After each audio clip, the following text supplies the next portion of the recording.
بسم اللہ الرحمن الرحیم۔ 100 برس پہلے کا قصہ ہوگا۔ شیخ سعید حلبی دمشق کے ایک مسجد میں بیٹھے ہوئے درس دے رہے تھے۔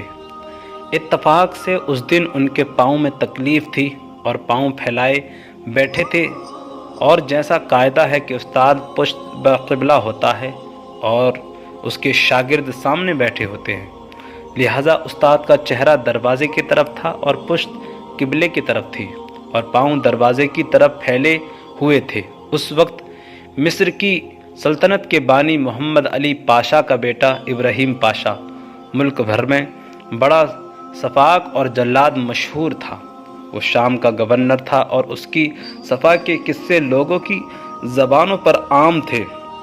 اس کو خیال ہوا کہ میں حضرت سعید حلبی کا درس جا کر سنوں اور ملاقات کروں۔ وہ دروازے کی طرف آیا۔ جب سب کا خیال تھا کہ حضرت کو ہزار تکلیف ہوں، اس موقع پر اپنا پاؤں سمیٹ لیں گے، اتنی دیر میں کیا ہو جائے گا، لیکن انہوں نے بالکل کوئی جنبش نہیں کی، نہ درس موقوف کیا نہ پاؤں سمیٹا، اسی طرح پاؤں پھیلائے رہے۔ ابراہیم پاؤں ہی کی طرف آ کر کھڑا ہو گیا۔ ان کے شاگرد کہتے ہیں کہ ہم بالکل لرزاں و ترساں تھے کہ دیکھیے اب کیا ہوتا ہے، کہ ہمارے شیخ کی شہادت ہماری آنکھوں کے سامنے ہوگی یا تذلیل ہوگی، مشقیں باندھ لی جائیں گی اور کہا جائے گا کہ لے چلو۔ شہزادہ کھڑا رہا اور وہ دیر تک درس دیتے رہے، التفات بھی نہیں کیا اور پاؤں بھی نہیں سمیٹا، مگر اللہ جانے شیخ سعید کی فکر و نظر میں کیا اثر تھا کہ شہزادے نے کچھ نہیں کہا، کوئی سرزش نہیں کی، کوئی شکایت نہیں کی اور چلا گیا۔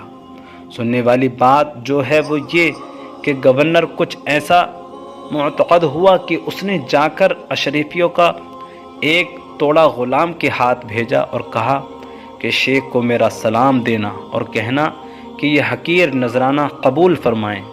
آپ جانتے ہیں انہوں نے جواب میں کیا کہا؟ یہ آب زر سے لکھنے والا جملہ تھا جو علم کی تاریخ میں ہمیشہ روشن رہے گا۔ انہوں نے کہا، اپنے بادشاہ کو سلام کہنا اور کہنا جو پاؤں پھیلاتا ہے وہ ہاتھ نہیں پھیلاتا۔ اپنا پاؤں پھیلا لے یا ہاتھ پھیلا لے، ایک ہی کام ہو سکتا ہے۔ دنیا میں جب میں نے پاؤں پھیلائے تھے، میں اسی وقت سمجھا تھا کہ اب میں ہاتھ نہیں پھیلا سکتا۔ پاؤں پھیلانے والا کبھی ہاتھ نہیں پھیلا سکتا۔ انہی الفاظ کے ساتھ مورخ نے ان کو نقل کیا ہے۔